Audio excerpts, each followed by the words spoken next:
Good afternoon again. My name is Mike Warlick. I'm the Vice President for Defense, and very happy to be here with you this week, and this is a great crowd. Right now on the floor, they have the women's STEM class that's going on. It's probably winding up about right now. And that was the first of its kind, and as you heard General Wood say right before the break for the early or late morning, it was why women are leaving STEM. And hopefully, and I know that was addressed in very good order with that panel group that was there. So this morning we heard Mr. Pontius do a great presentation and a great review of where cyber is and where it's come from in the last 6 years. That really is, it's exciting. I've been a part of that for 5 years with AFCEA, believe it or not, in our workings with Army Cyber Command. And I'll talk a little bit more about that in just a second. But in 6 years, you heard how far cyber has come and yet how far it has to go. And so it's conferences like this that really need to bring it out in the open, and you need a combination of industry, government, and certainly academia that are training the young bloods of the future to be a part of this. We also had lunch on the floor, and we look forward to your feedback for that rather than do maybe a sit-down or a box lunch, and hopefully that worked out for you as well. And some of you may have found out that there was beer available out on one side of the building. If you didn't find that out after you're finished here, you can go check. So now we're moving into the second half of the day. We've got two powerful sessions that are going to take place, and I'm going to cover both of those briefly. This first session is accredited for one CEU.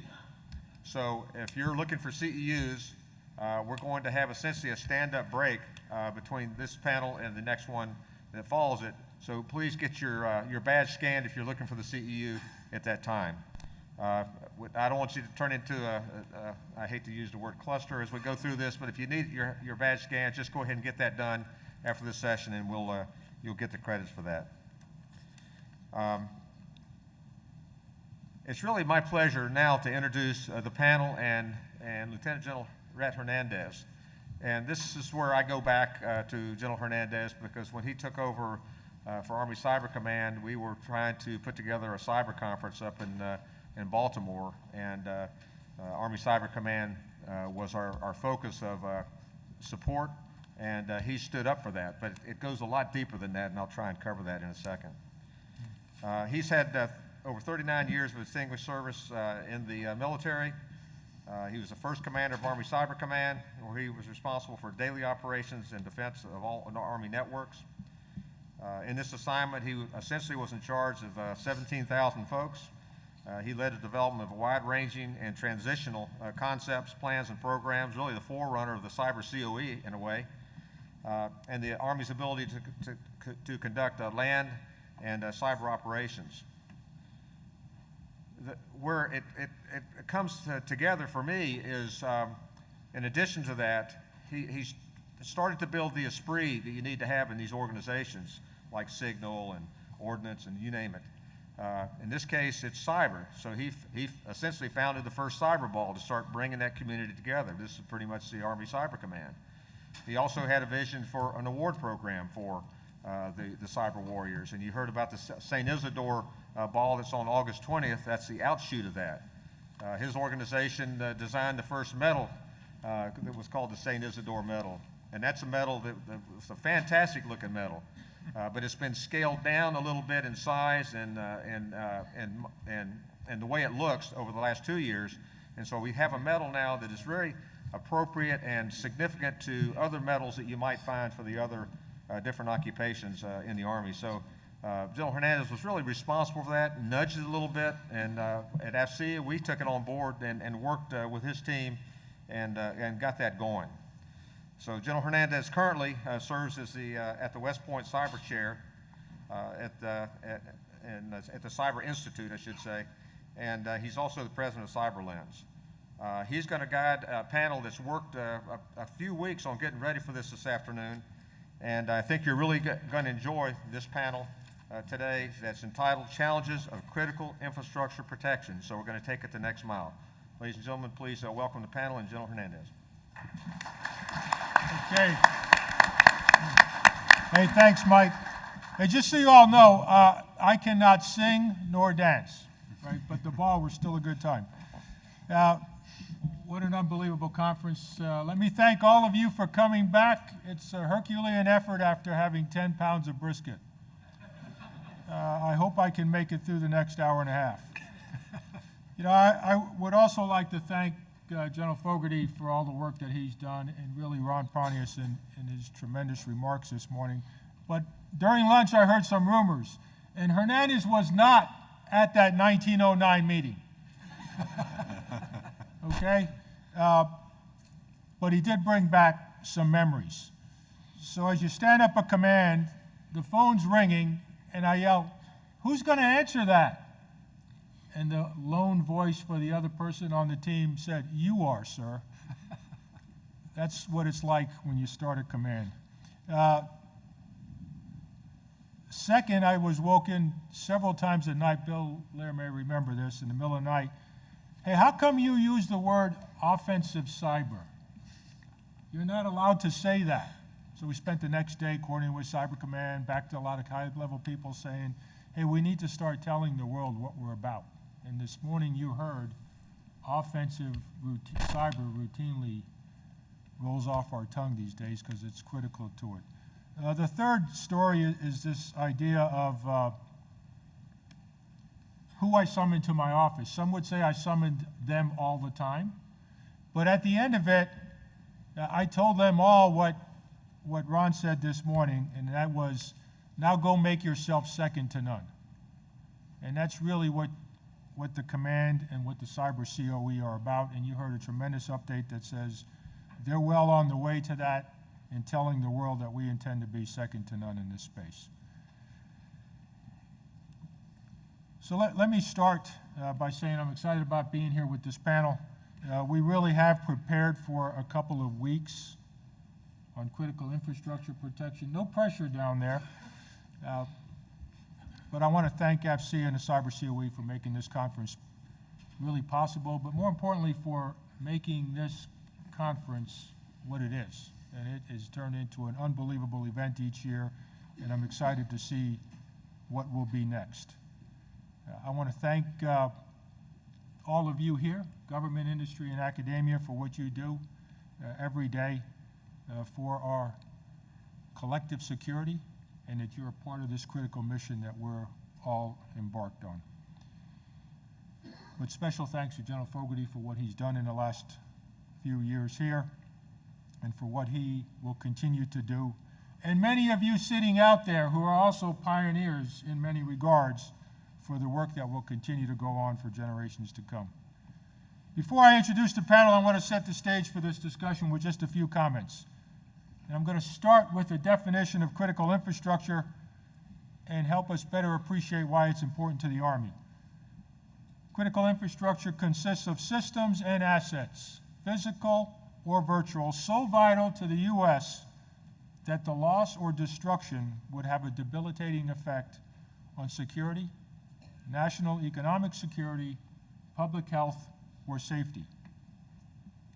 Critical infrastructure protection consists of actions taken to prevent, remediate, or mitigate the risks from vulnerabilities to those assets.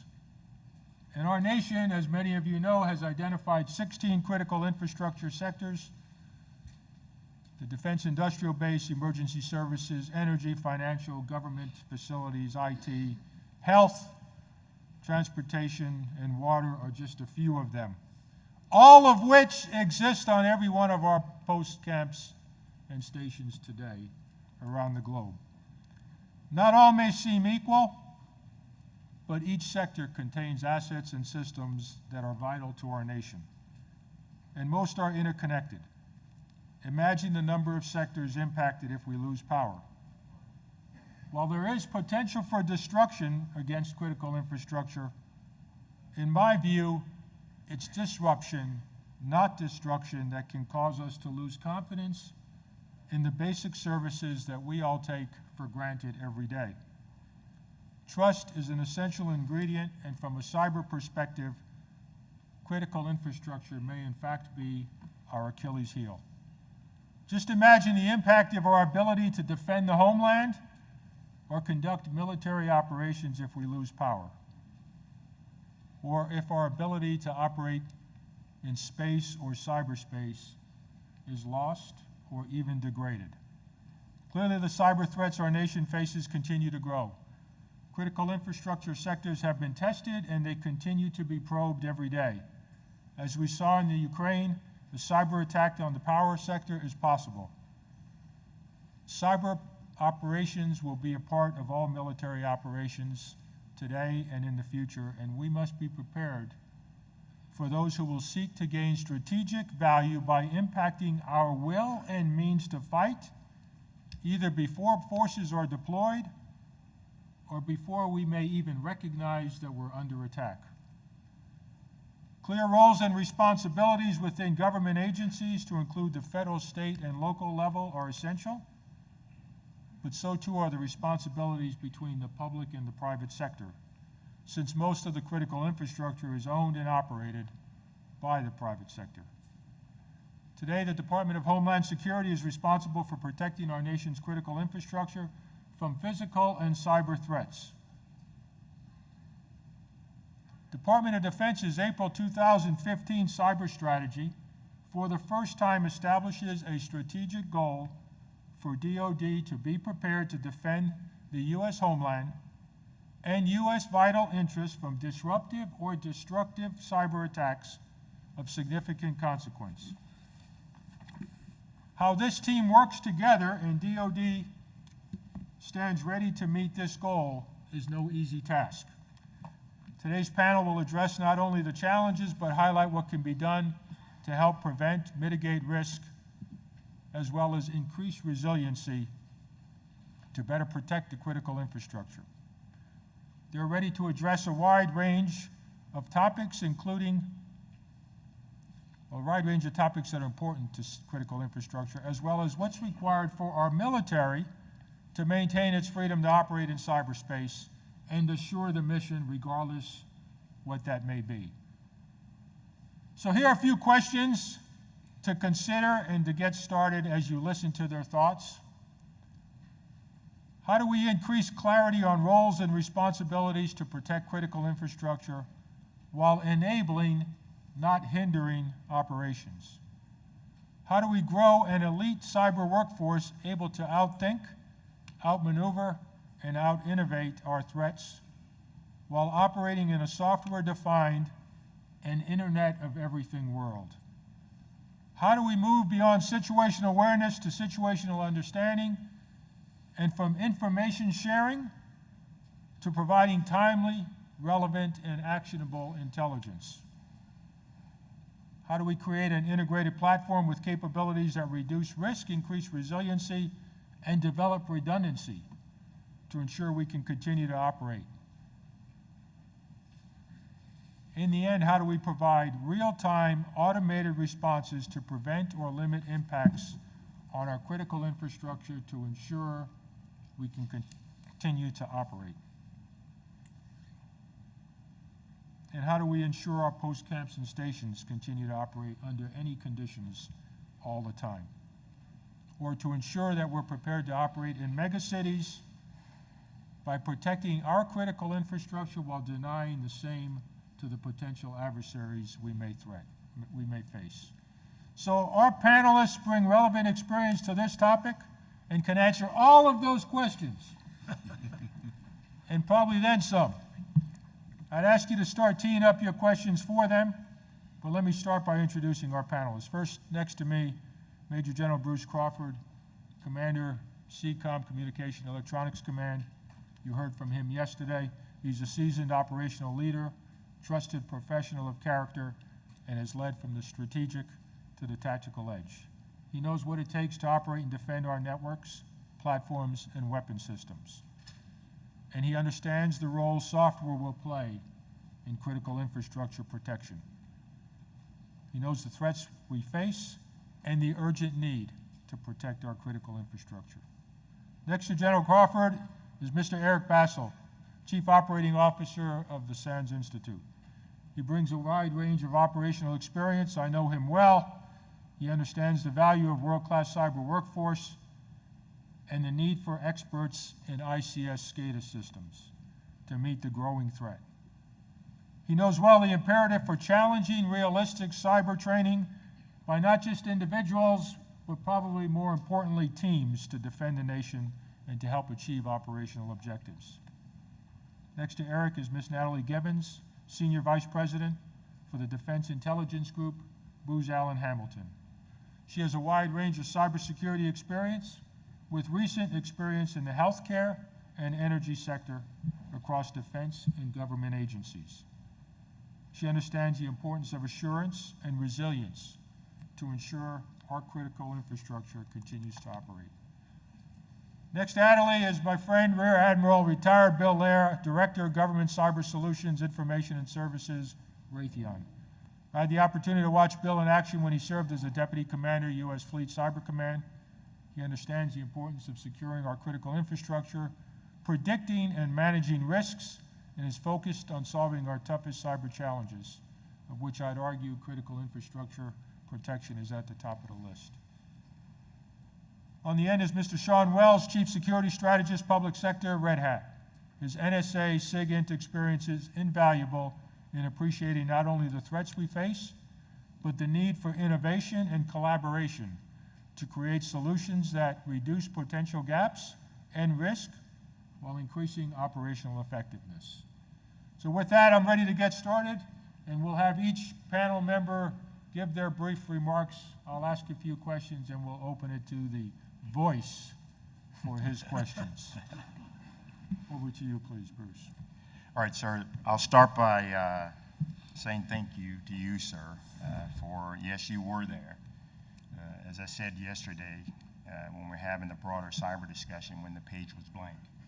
And having been a commander out in the field, I greatly appreciated the mentoring and coaching and teaching that you and others did just to kind of set us along the way as we were fighting, pushing back on the system as we often do when we're out in the field when we think we've got it figured out, having no clue as to kind of what was over the horizon. And so you were able to look over the horizon, sir, you and others, and steer us in the right way, in the right direction. So having said that, I had to remind you, it's a fine line between mentoring and tormenting.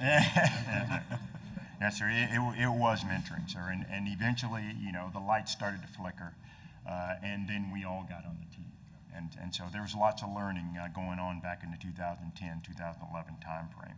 But having said all of that, the preparation in kind of getting your head in the game to have this discussion today, I'll tell you up front that I'd say for the last couple of years, my perspective on this particular discussion, and particularly the area of cyber, has been focused mainly on the network, of course on what I call the most vulnerable inject into our infrastructure, the user, the actual platforms, as we're starting to have discussions about platforms, and on software. But what this particular event and the run-up to this has forced me to do is I actually have another hat. So I talked to you yesterday about my role as a lifecycle management commander for all the ISR platforms and all the tactical communications and the software in that particular portfolio. But wearing the hat of an installation commander, your perspective is a little bit different, because job one for me, and the most important job I have, is protecting the people on the installation. So when you take a step back and you look at it from that perspective, it takes on a different light. And I'll give you a couple of examples. On the installation that I talked about yesterday, where we have 21,000 great Americans coming to work, doing the right things every day on behalf of the nation, what we also have is one of the top 100 supercomputers in the world that belongs to Army Research Laboratory. Now you gotta ask yourself the question, is that considered critical infrastructure? Highly likely, okay? And how do we protect that as its own individual enclave on an installation? So of course there's a network there, but when you've got one of the top 100 in the world, it takes on a different light in terms of all of the things that are required to defend that, to protect that. I can go to the other end of the scale just to give you a little bit of perspective. About 2 weeks ago, so everyone knows there's a big push towards energy efficiency. So we did a ribbon cutting on Aberdeen Proving Ground, a public-private partnership where we're going to save the government. We opened a combined heat and power plant there on APG. We're going to save the government about $25 million over the pond with this combined heat and power plant. But in terms from a cyber perspective, and the considerations, things that you just hadn't thought about as we're patting ourselves on the back about this great, first of its kind in the country, by the way, on a military installation. This has never been done before. Ideal public-private partnership. What about the cyber implications? What about the software assurance? Surely there is software somewhere as a part of this element, of this capability that we just laid out for the Army. And so as an installation commander, and then one more example is the front gate.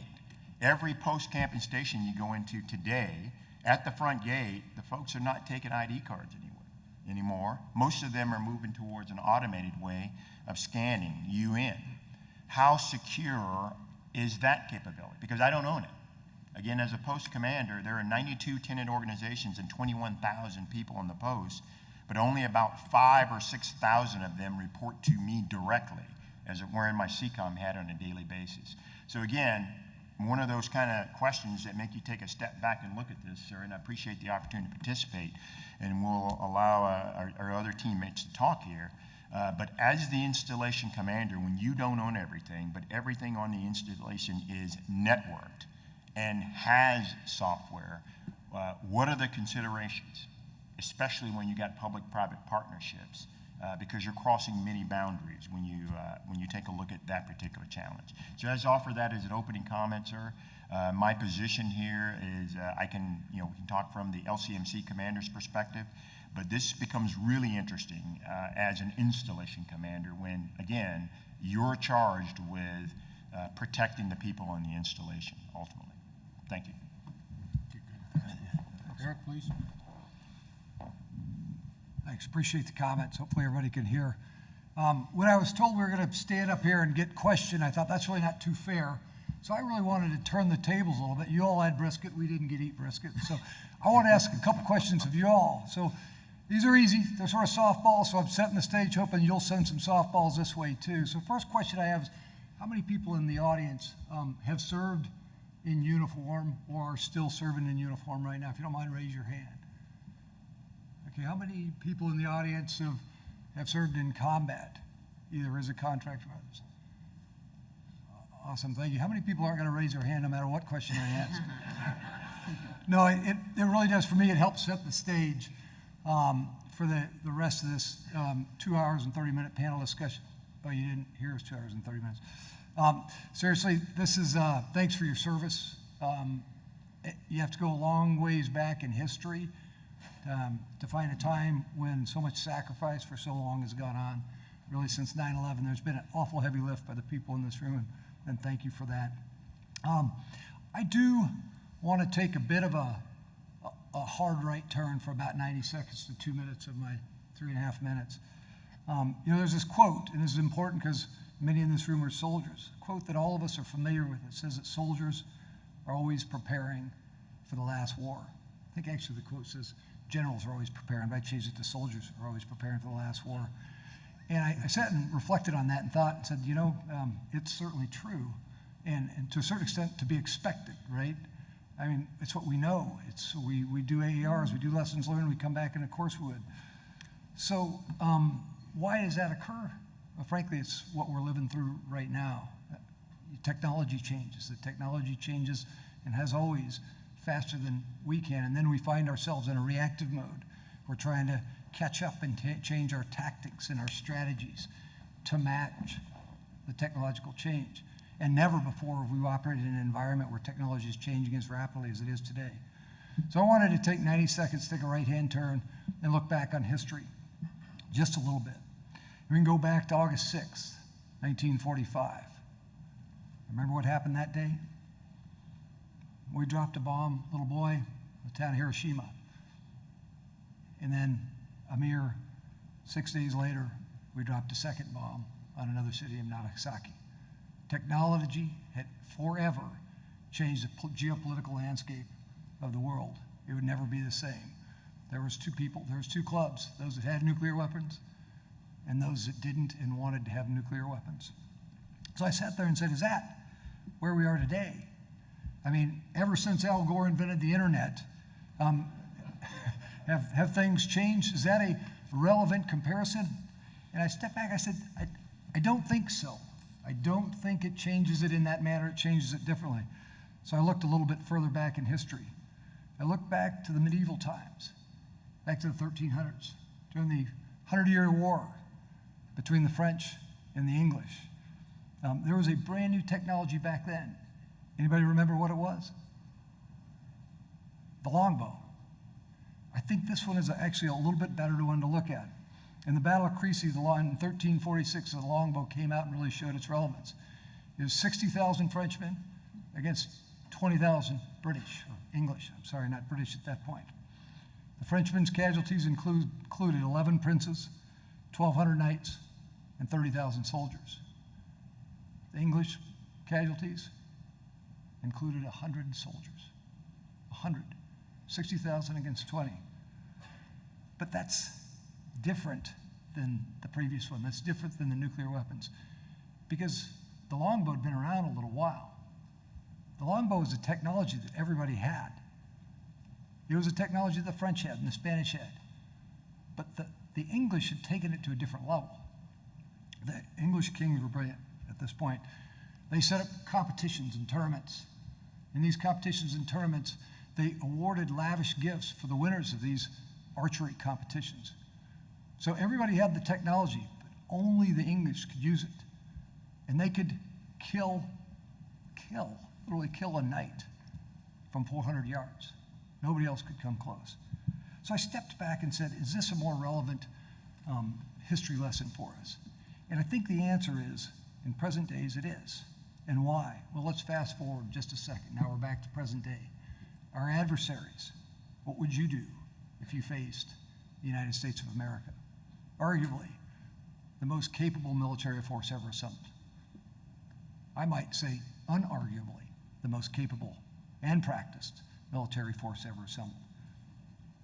Pick an adversary, anyone you want to be. Just close your eyes and think about who you are. Now you're in their roles. What are you going to do?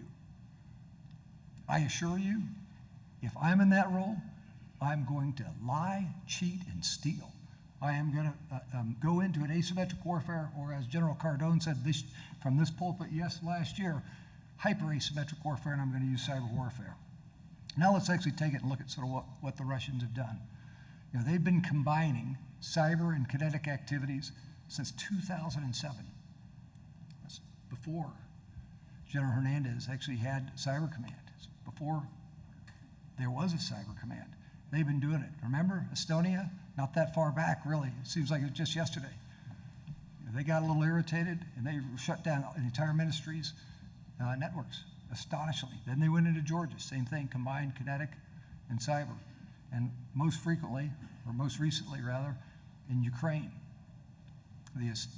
What they did in the last winter was just really amazing. And when you looked at it, it was basics. Spear phishing 101, right? The way they got into the IT systems was through spear phishing. And then they used a piece of malware that was not created by a nation state, but rather was created by organized crime in Russia, Black Energy 3.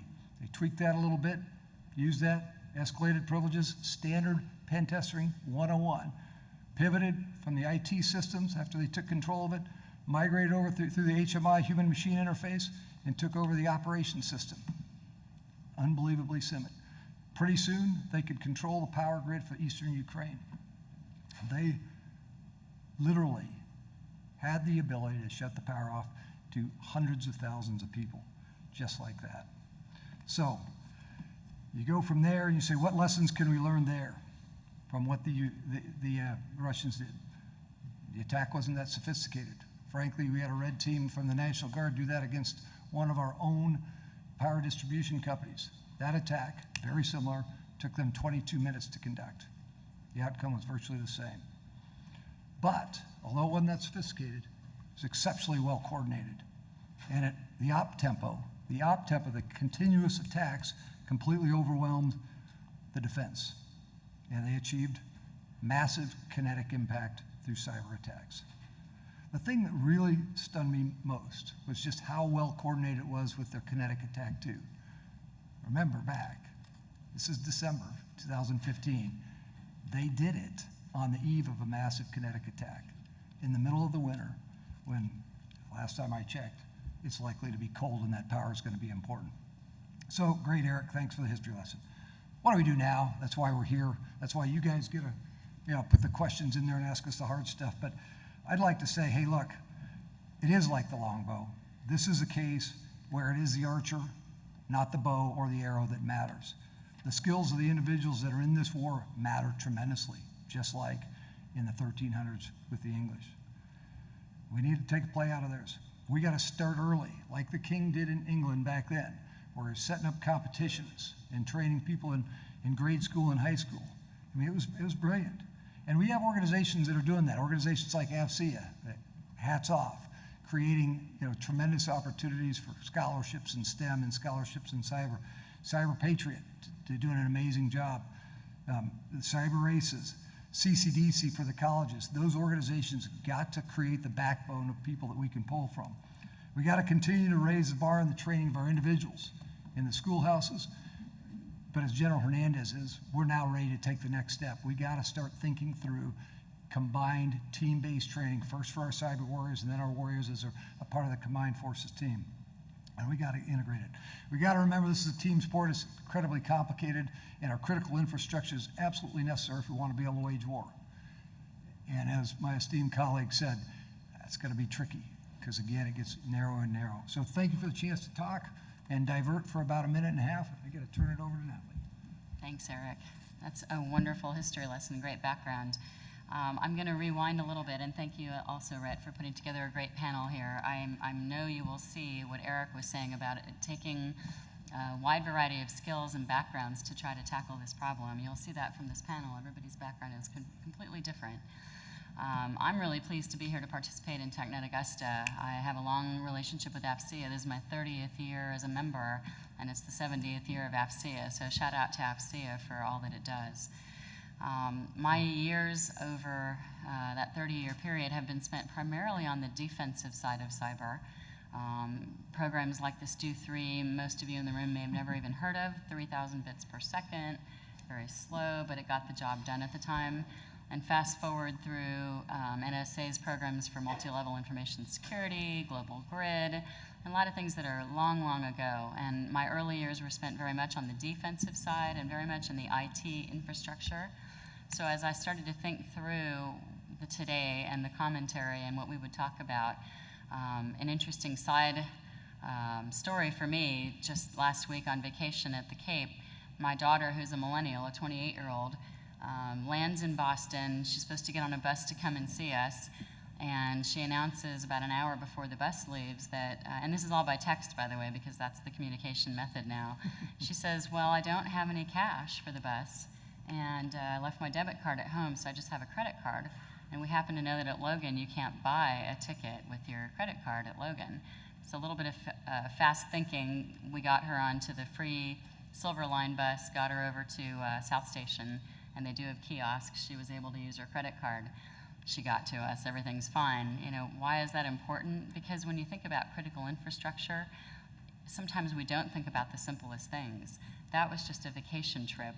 That was easy, but our society, not just the millennials, but all of us, I would reckon, are very used to being able to, plug anything into our phone, plug in the map, buy our tickets to whatever, and we're vulnerable. We really rely on these infrastructures for the simple things, and yet now we're talking about the military and we're talking about the mission, and yet it's not really that much different. And in fact, a lot of these infrastructures support our logistics, our maintenance. So many of the systems that we take for granted are not as well protected as what we consider to be our IT networks, where we've spent so much of our time and energy over the years, both in my career and most of yours. So back in the day, the focus was on policy and standards and governance and compliance and all of that.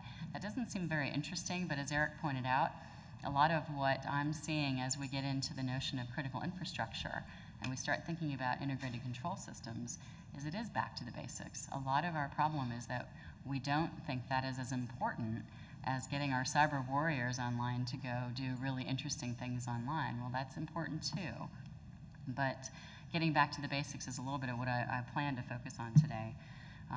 We've extended the information sharing and analysis centers. There are many of them now, again, mostly in the early days, IT, defense, the DIB, et cetera. But now we've stood up automotive ISACs. We've stood up oil and gas ISACs.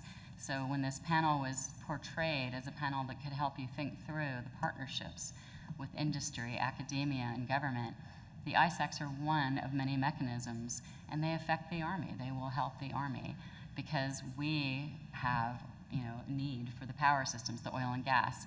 We are developing tanks and automobiles.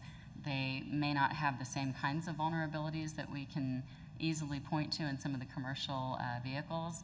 We, for example, have demonstrated the ability in a 2-week period, buying stuff off eBay and doing all open source literature searches. We've demonstrated the ability to very easily take control of a telemetry system for those automobiles. And the automotive industry is really taking note of that. Does that apply to the Army? I think so. I think there are very good lessons learned there. General Crawford talked about the software and the importance of that. Again, everything relies on software. Everything relies on, at least in the commercial world, apps. And it's all very vulnerable. We really need to pay attention to supply chain. As you think about the massive numbers of chipsets, the software and firmware available on our platforms, our regulations, our acquisition processes, they're all focused on an IT model and a network model. But as you all have pointed out, we're not in that world now. That's part of our world. That part's almost easy. But now what we're going to be focused on is that platform security. And how do you deal with that? How do you train for it? How do you teach the facilities commanders, installations commanders, what their responsibilities are related to all of that? So that's part of what I hope that we'll get into a little bit today. And I do want to pick up on the theme that all of this takes a village, and the village has many tribes. We were talking a little bit before this panel about the notion that the defensive and offensive and exploit communities really didn't come together. They've always been very separate. And now you have to bring those tribes together. You also need to bring your cyber people, again, whichever kind you want to think about it as, whether it's defend or otherwise. They have to come together with your engineers, with your industrial control engineers, with your management consultants who understand how to think about stakeholder engagement and change management. This is not just a technology problem. That's important, but the problem is much more than technology. And we just don't have ourselves in the place we need to be between the standards and the institution and the governance. And I suspect the Army would say the same. I am certainly not an expert in the Army, but I believe that this is true for every organization and every enterprise. It's rarely just a technology problem. So how do you train the users? We heard this earlier from other panelists.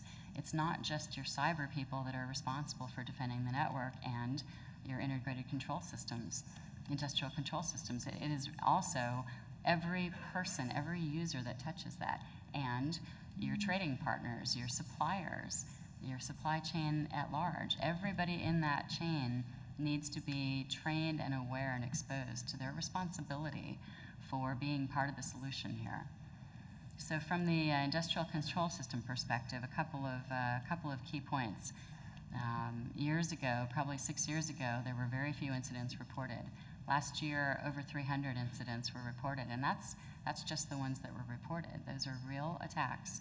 And as Eric said, most of them are very simple in the start, with spear phishing attacks focused on the control operators for these systems, and then they leap to the next attack and the next attack vector, and then they're in your system. So we really need to pay attention to that. A third of all organizations operating industrial control systems indicated the systems were breached more than twice in the last year. And again, that's just what was reported. So it's something that we really need to pay attention to. So I urge you not to lose sight of what we're talking about when we talk about securing critical infrastructure. It is about fidelity of defense and intelligence systems. It is about Army's mission systems, the vehicles, the tanks, the airplanes, and the broader defense industrial base. But it's also the simple things that we deal with every day that also affect the Army. It's whether you can put gas in your car, you expect the system to be up and running, whether you can use your ATM to get money out. Think about the fact that if the network is attacked, what do you do? How are you going to operate? You know, my daughter, simple, crazy story that isn't really that relevant here, but she wouldn't have been able to finish the vacation if she had been stuck in Boston. It's whether or not the lights come on when you flip the switch, and whether or not the water in your tap is safe for your kids to drink and available. So it's a conversation about everyday things that most people don't even think about or pay attention to, and yet our Army is dependent on not only its own owned infrastructures, but also the public infrastructures, the infrastructures that require the partnerships to exist. So there's never been a more important time to have this conversation, and I'm excited to be part of it. Thank you. Thank you, madam. Bill, please. Thank you, General. So as a Navy guy, I would beam with some pleasure when General Alexander would say the Navy is out in front of this. And I also want to throw my kudos to what General Fogarty and this amazing team at Fort Gordon has done. I would still say the Navy may be out in the lead, but that may be service pride as much as go Navy, beat Army. But I really do look at with a lot of envy and pride of what this team down here has done. And you guys just have really continued to knock it out of the park, so well done to you. Like Eric, I want to start off with a question, and Eric kind of characterized the service component, and I want to drill a little bit deeper into that. So as your primary function day in and day out, how many of you operate a platform, a tank, responsible for maintenance of Humvees, a Patriot battalion, or maybe in a post environment, electrical distribution, water purification? How many here do that? They just don't want to raise their hands. Or you just don't want to raise your hand? So I start there because I've spent a good part of the last year as a guy that spent the last part of my Navy career talking cyber with non-cyber engineers across industry and the Department of Defense. And I think if you're used to the environment, the IT environment that we all, you assume that there is equipment that's applicable in the defense of critical infrastructure. But there isn't. There's no real firewall device that you can go put in front of a bank of generators that's going to protect from a cyber attack. There's no STIG for your CAN bus in your vehicle. There's no Patch Tuesday. When you get to that typical operational technology environment, you might have a power substation and it's got dozens of switches in it. When you get to something on the scale of a oil refinery, that refinery probably has 50 to 70,000 switches and internet-connected devices that need to be defended. Invariably, those devices are interconnected. That was done by well-meaning engineers who either wanted to make maintenance easier, functionality for the user, or safety. But cybersecurity was never a thought of that any place in the design factor. And then invariably, all of those systems are connected to the internet, which makes remote penetration to those systems possible. So as I've thought about this and what it means for DoD systems, I hear the same thing. So wasn't a consideration, cybersecurity. To give a Patriot program manager a cybersecurity problem is just something that is going to disrupt cost, schedule, performance for them, and they really haven't thought about dealing with it. It has been all of the things that we wanted for performance related pieces in designing that systems. When you talk to them about cyber vulnerabilities, the first thing that you find is, one, they don't believe their system is vulnerable. And any of us that have had experience with any of our DoD red teams know that that's not really a realistic perspective. When you can get them to the point that the system is vulnerable, it comes, well, you can't really do anything with my system, even if you could get access. And again, I think time and time again, we've seen that that's not necessarily the case. When you start to get to the skills that we have, our cyber defenders, our CPTs don't really have the necessary tools to go do things like penetration testing in this OT environment. So it's a different different traffic patterns, different ways of looking at the system when you get to machine traffic. With our IT users, we talk about training, how to recognize a phishing attack, how to, do good hygiene things in the basic blocking and tackling. A tank operator doesn't know what a cyber attack on that vehicle looks like. I mean, there's nothing that crosses over into the training piece of that.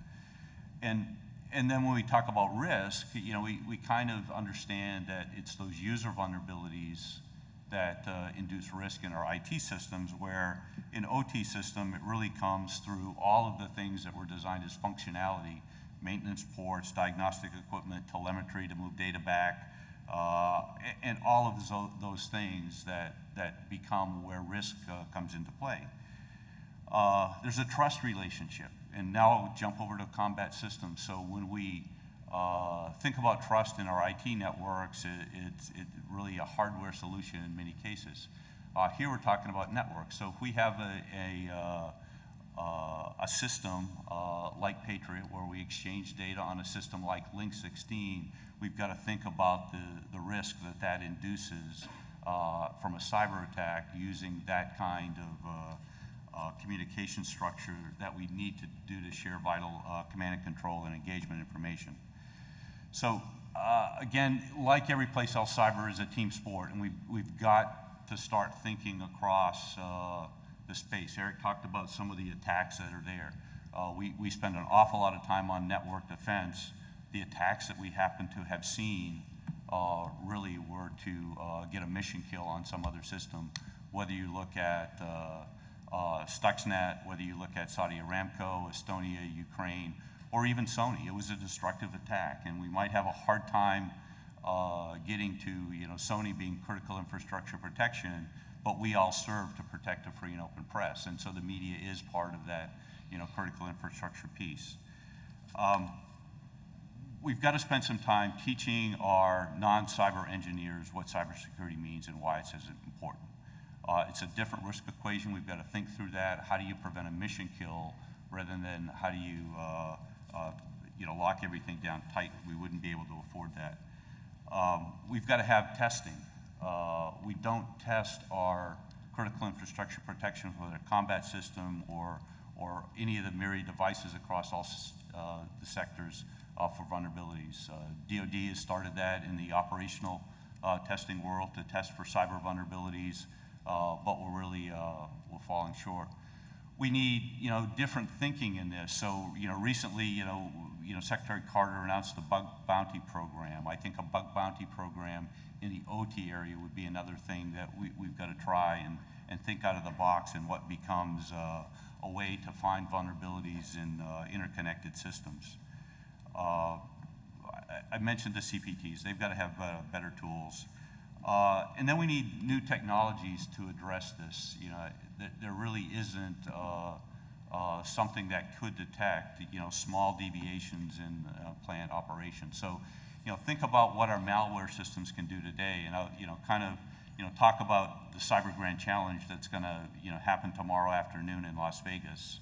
What really is thinking about how do you get a system that can detect malware in a dynamic system and patch it on the fly. I'm really proud to say Raytheon's got a team there as one of the 7 finalists, but it really doesn't matter who wins. There's going to be some awesome new technology that comes out of that I think we need to consider as the way to approach some of the critical infrastructure problems that IT systems alone don't address at present. So that, Sean, will bring us home. No pressure.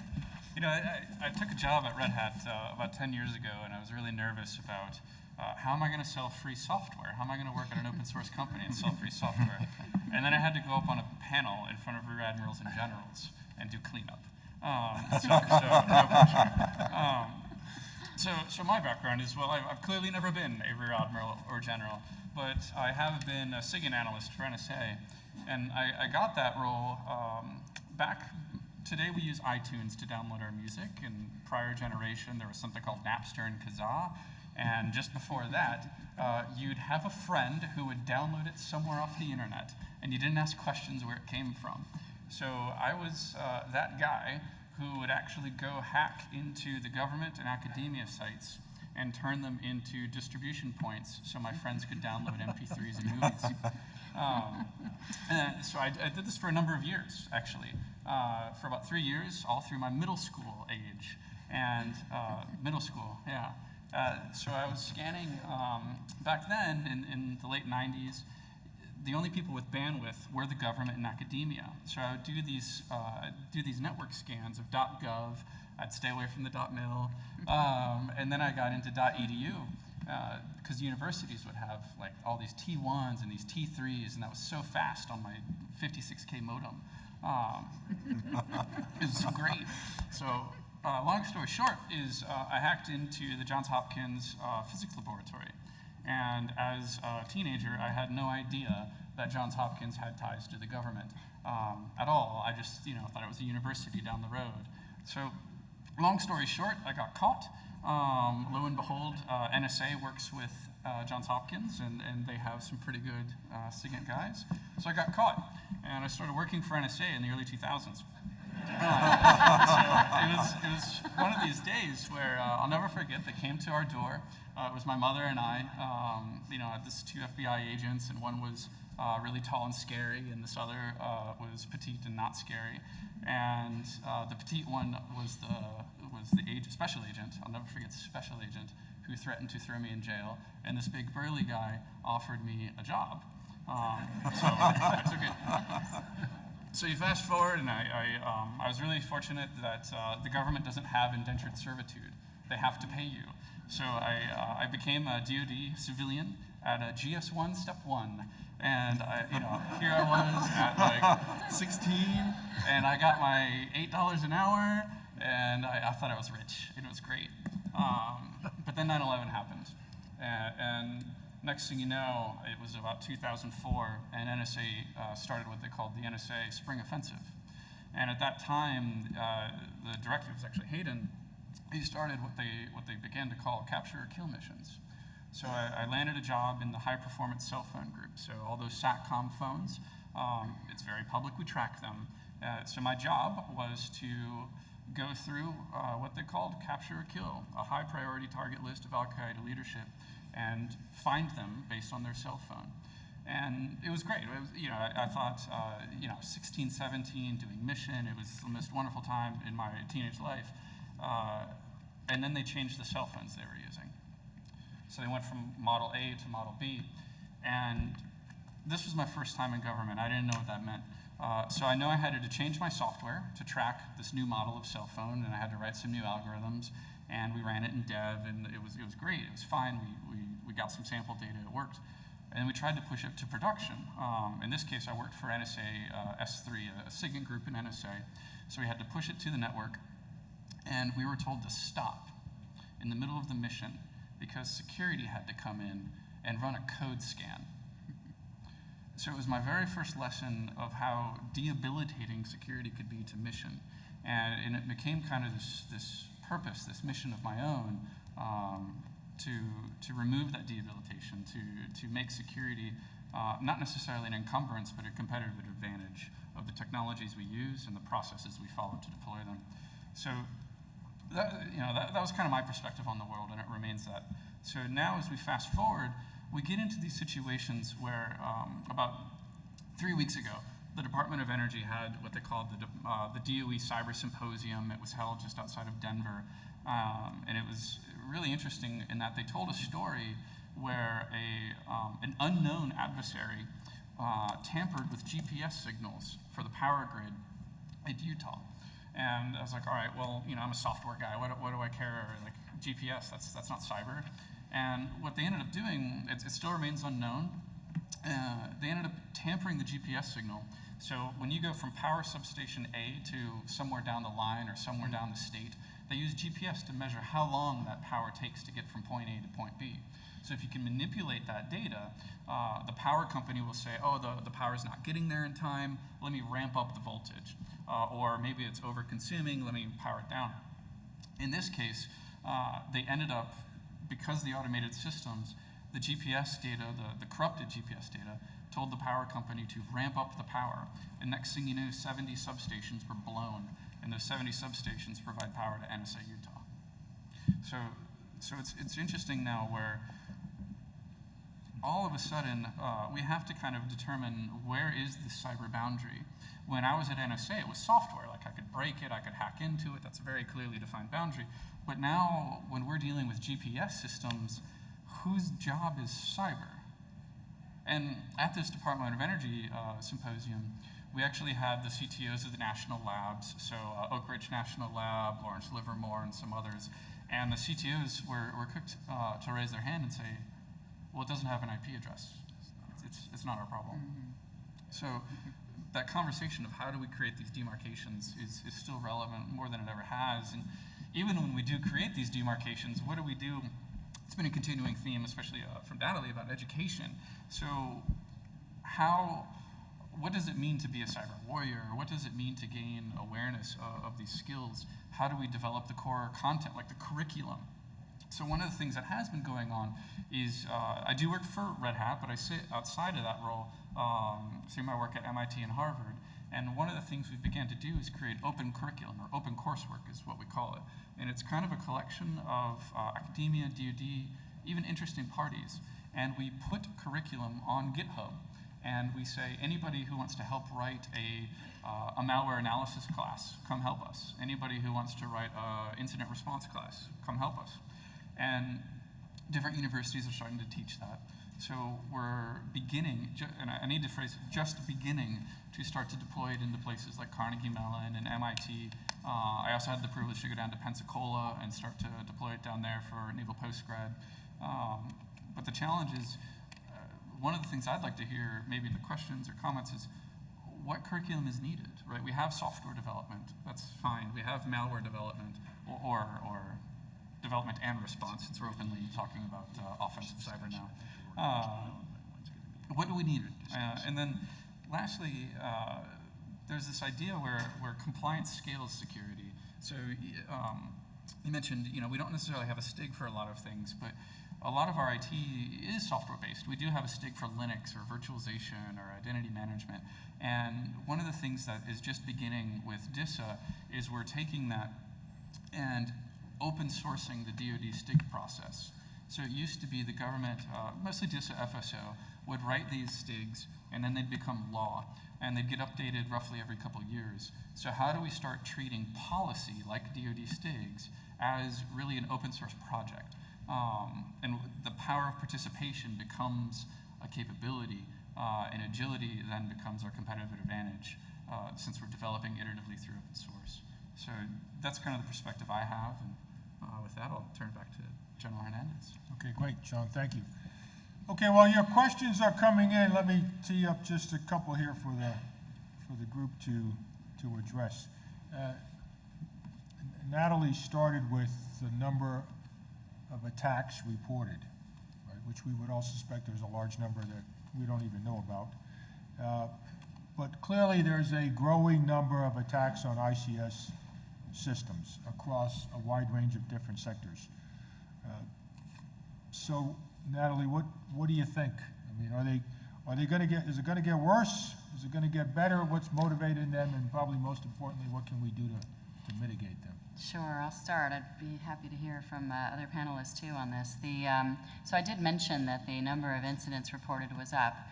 I didn't really talk a lot more about what some of the other vectors are beyond spear phishing, but certainly we're seeing use of ransomware in this dimension in a different way than you might have thought of for ransomware to hold people's data, encrypt it, and make you pay to get it back. In this case, it would be the ability to use ransomware to not let you operate your system, and you got to pay money to be able to get your ICS, back online and running. I went online a couple of weeks ago. I was introduced to the Census website, and it basically is it's thousands of pages that point you to all the known SCADA systems out there. And so, good guys and bad guys are going to use that. And, so, I mean, ask the question, do we think it's going to get worse? Sure. You think about how to categorize the people we're up against. We've talked about nation states, kind of obvious, between Russia and North Korea and Iran and others that, we've talked about kind of all week, China. And I think we understand the motivations from most of those. I think many of them would not destroy the ICS, but they would be very interested to be inside of it, watching it, maybe laying the traps for another time. We also have a huge element of the cyber criminal aspect. Beyond the nation states, it's probably the second biggest threat. The cyber criminals. Sean, you weren't one, but I think you were just trying to get music. It was fine, but there's. I think he was one. What do you guys say? I'm sorry, I threw that out there. What I really meant was. We should have sent him with a petite lady. How did you know it was a lady? So but in that particular group, of course, it's seeking monetary gain for the most part. You were doing it for free for your friends, but the reality is that the cyber criminals are looking for ways to make money, and how better than to extort, the ICS operators. So there's an awful lot. There's SCADA as a service out there now, and again used in a negative way. So operators, the bad operators are selling SCADA as a service to allow you, they give you the attack vector and let you figure out how to get into the SCADAs. So I guess the answer would be, yeah, absolutely, it's gonna be a bigger problem. The ICSs are no longer insulated, as we've heard about today, and it's every aspect, not just GPS, but it's so many other aspects of our the control systems, and it's the fact that there are these controllers that you can still talk to, within the ICS system. It's very easy, as I mentioned with the automobile incident, very easy to get inside, and then once you're inside, figure out how to tell it to do whatever you want it to do. The Internet of Things introduces massive growth in the numbers of endpoints, so that's going to make it a lot easier for the bad actors to get in and do more. I think that, what do? There's an awful lot of things to do. I really like the theme on this panel, though, that talks about, doing your own attacks. I mean, you didn't say that, but what I pick up on is, why aren't we sending our people in and doing that analysis and basically trying to attack it and figure out what the vectors are so that we can turn that around? What I would have said, before thinking through that with all of you today for this panel, is that, there is a set of steps, and almost any DoD or federal policy document, the NIST pubs, the FIPS, everything out there tells you what the steps should be. And back to this good cyber hygiene, we're not doing it. But the basic steps are, understand, first of all, what are the assets? How do you see them? How can the bad guys see them? Get full visibility of your assets, your devices, your systems. Then figure out what the threat actors are doing. What are their motivations? What tactics and techniques are they using? And figure out which ones are most likely. What's the typical result that they're looking for? Understand your supply chain, your outsourced items, your vendor partners, the maintenance cycle for your system. Implement good defense in-depth architecture. I know it's not exciting, it's not cyber warrior stuff, but the defense in depth is not dead, it's not old, it's actually very relevant right now.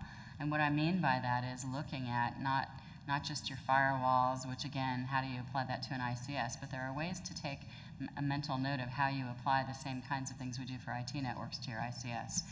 But basically look at crypto-based segmentation of your networks. We've talked for 30 years about, it's too hard, it's too expensive to put cryptography everywhere. Well, I think we're at the point now where it's not too hard, not too expensive, it's well worth it. We've had identity and access management for years, a certain way, biometric-based, password-based, a card that you hold. But there's also interesting new technologies now around location-based authentication, for example. So not being able to be in Russia and attacking a system in the US because you've segmented it, you've encrypted, you've only given 5 people the ability, and you know where they're supposed to be when they're doing the work they're doing. So the location-based identity and access might be an interesting technology to insert here. And then, of course, we've talked about this part, monitoring what's going on then in your network, paying attention in real time to what's going on. We've talked about awareness and training all the people who touch your systems, not just your cyber operators and warriors, not just your IT people. And then create your incident response plans, exercise those plans, bring all the stakeholders in, right? And the overlay, the packaging of all that, it sounds all very technical, but the packaging of it is basics around, stakeholder engagement, around governance, and figuring out how you're going to do that, around strategic communications. So I would say that those sound kind of boring. They're not as exciting as talking about war stories around cyber. But frankly, I think we've got to get back to some of these basics. So thank you for that. Okay, great. Anyone, anything to add with respect to threats? Okay, good. Let me ask one more question. Are you ready back there then with your questions? Okay, one more quick one, please. We spent a lot of time talking about what it takes to recruit, develop, and retain the cyber workforce. Let's look at how you do that, if you will, from a critical infrastructure. What workforce is necessary to protect critical infrastructure, and how ought we think about what's needed to recruit, develop, and retain them? Well, sir, I'll take the first stab at that. I suspect that this one will generate some conversation, kind of given where we are, where roughly, when you take a look at the workforce, and I know this is, kind of when I look at the C4 ISR workforce, roughly somewhere between 25-30%, depending on which skill sets you're talking about, are retirement eligible in the next 5 years. So we'll take that and we'll put that over here.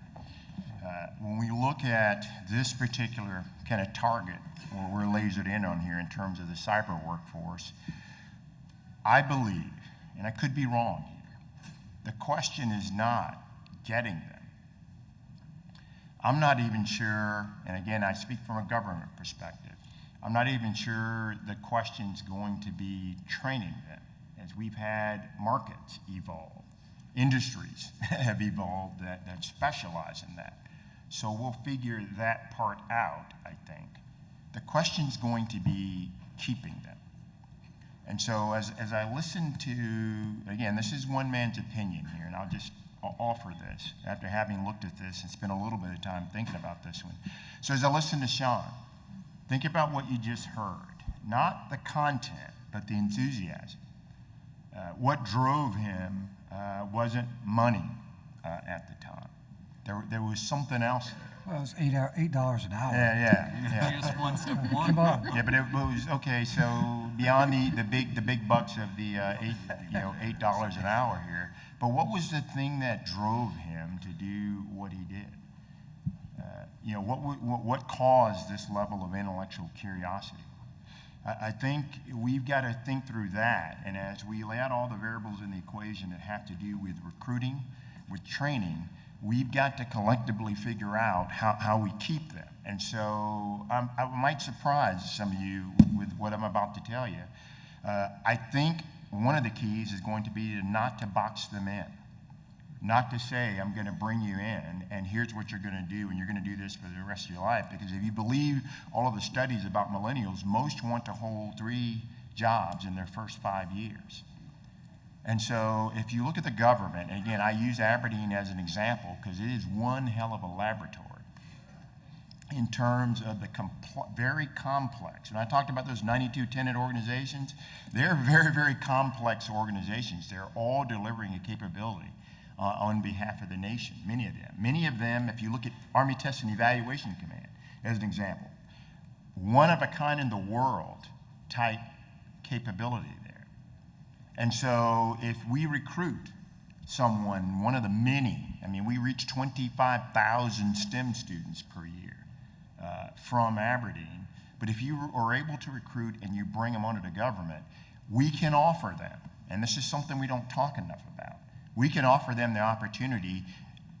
1 year you could be doing code verification. The next year you could be actually working someplace else in the software enterprise. Another year you could be doing development over in PEOC3T or IEWS. And so I think we've got a competitive advantage that we don't leverage enough. We don't talk enough. We ran something called Academia Day, and it was one of the initiatives from the AMC commander, General Vi.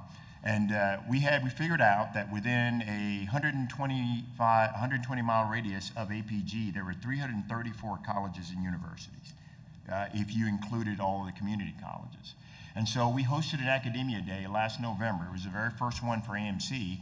And so we brought all those colleges and universities in. And then we brought out the tech base, all right, of APG.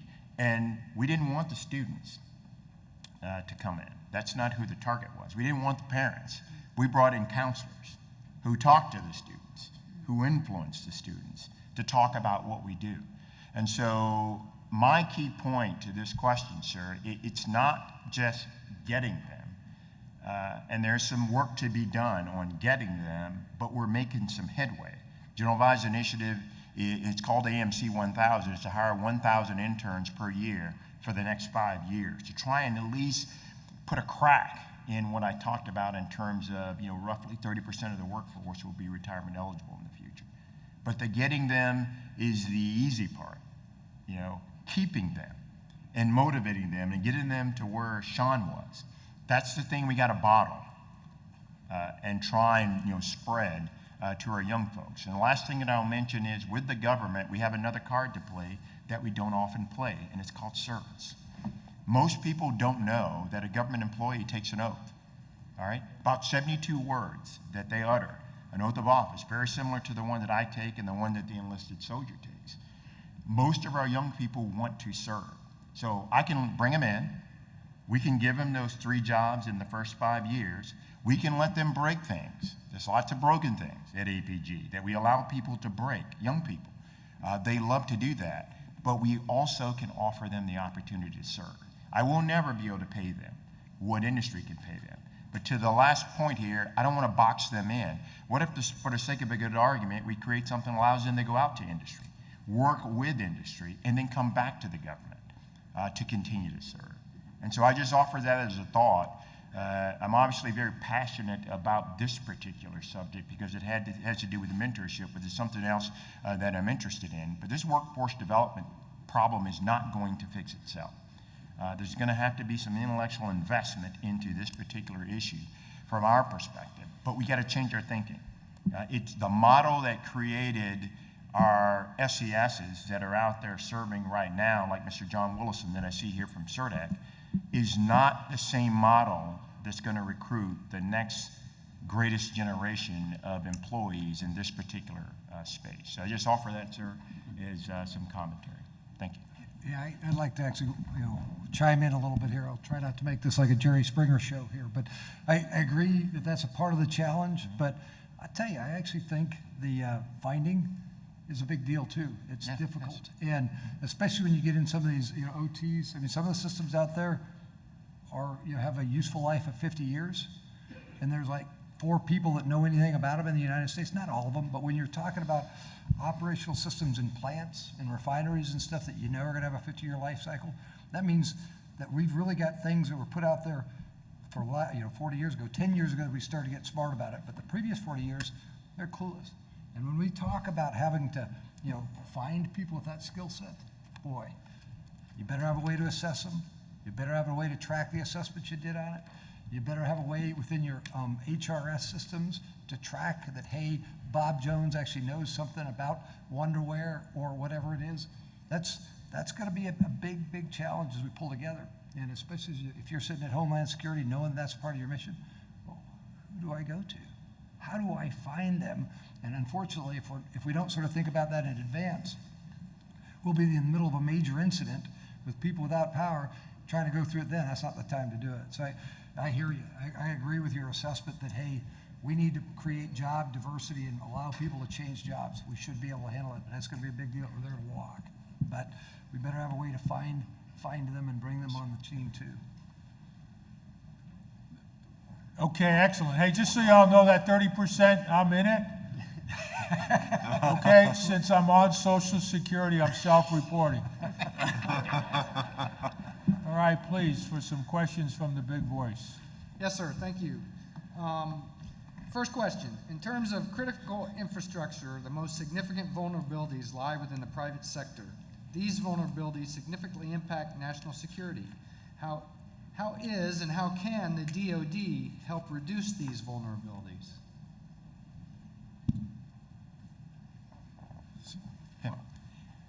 Well, I won't speak for all of DOD, but a couple of thoughts. So software,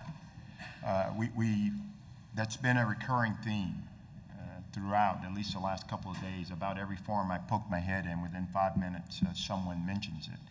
But I think we've got some blind spots in terms of the way we're developing software, the way we're distributing software, the way we're licensing, which has more to do with cost. But there are some software-related blind spots that I think are worth investigating in terms, or at least further assessment.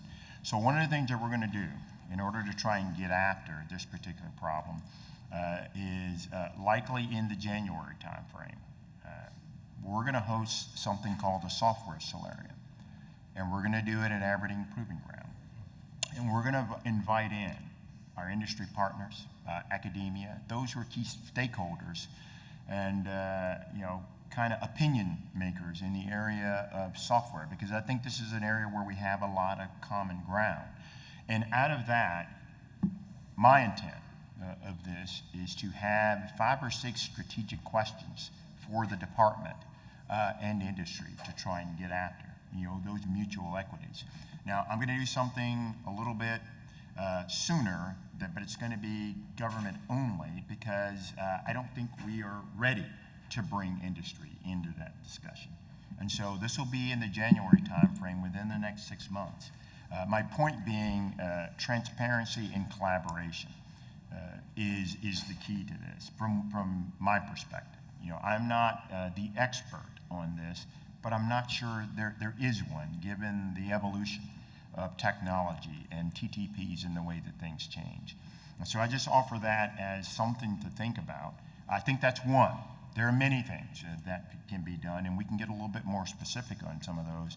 But I think we've been having great discussions about cyberspace operations, the need to defend our networks. We're having great discussions now about evolving to platforms themselves.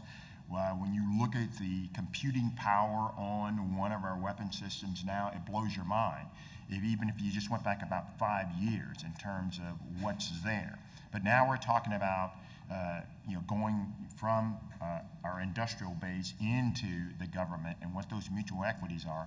One of the very big ones, in my mind, based on what I've seen, where we have mutual equities, is software. So I think the more we collaborate and partner in terms of sharing the lessons learned in the software space, the better off we're going to be as we move forward. And I think this is one of those areas where, because of the market and where it's going, there is no there in this particular area. I don't think there's a place that we get to where we can stop and say, okay, we've solved this particular problem. I think this is one that's going to continue to evolve. And so I think the longer we wait for that collaboration to happen, the worse the problem's going to be. It'll be worse in September and October than it is today. And so I think it's worth further discussion jointly between our industry partners and the government on this particular subject.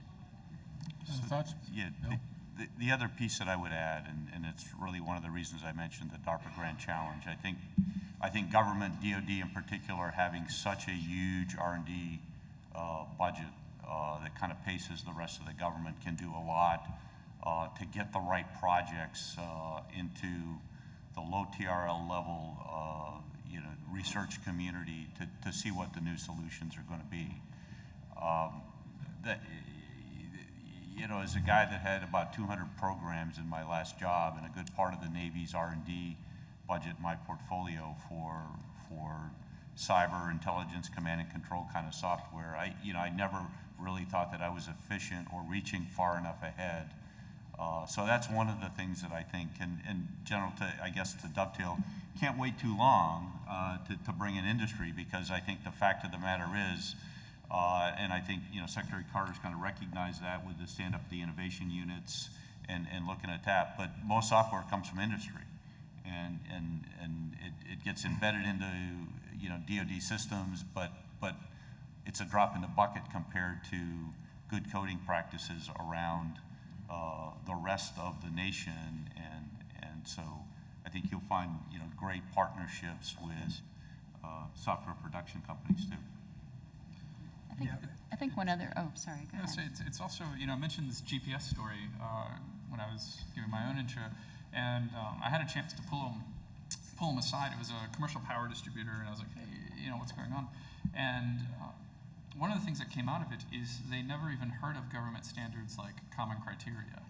So common criteria is just functional validation of a security set. So is the GPS connecting off of 5 satellites or 12? How much interference can it withstand? And that's actually unit test this. They never even heard of it. So the first thing we ended up doing was getting them back in touch with NIAP, who's this organization that runs common criteria. And they've now started an outreach program where, meaning NIAP, the body who runs common criteria, has now started an outreach to talk to defense industrial base partners, to critical infrastructure providers, Department of Energy providers, and that is actually starting now. The other thing that's ended up happening is NIST released, I believe it's like a new special pub, 800-171. There we go. I was looking for validation for how should commercial partners follow like an information assurance regime, and what does risk management look like? Yeah. And they're not necessarily protecting SAPR or super secret data, but like let's give them a skeleton to follow, and that's been published now. Okay, let's get an easy question. There are no more questions. Wow. Serious? That's really easy. We're out of time, sir. All right. So that was our final question, sir. I'm sorry about that. Please welcome back Mike Warlick back to the stage to thank you on behalf of AFCEA and the audience. I'm more sorry than you are on the panel, because we basically just dusted off the surface. I'm not sure we scratched it yet, because this is a real tough topic. But let me be the first to say I want to thank General Hernandez and your distinguished panel. Sean, CID is waiting for you just outside. Not again. General Crawford, Eric, Natalie, Admiral Ayer, thank you so much for your support today, and I really do wish we could carry this on another 30 minutes. We will get you a list of all these questions, because there are a number of questions that you're going to want to take a look at, and I'm certain that they will help us going further down the road as well. Now, as I mentioned when we first started, this class has a CEU, so if you want to get scanned, please get that done. We're going to start up in about 10 minutes.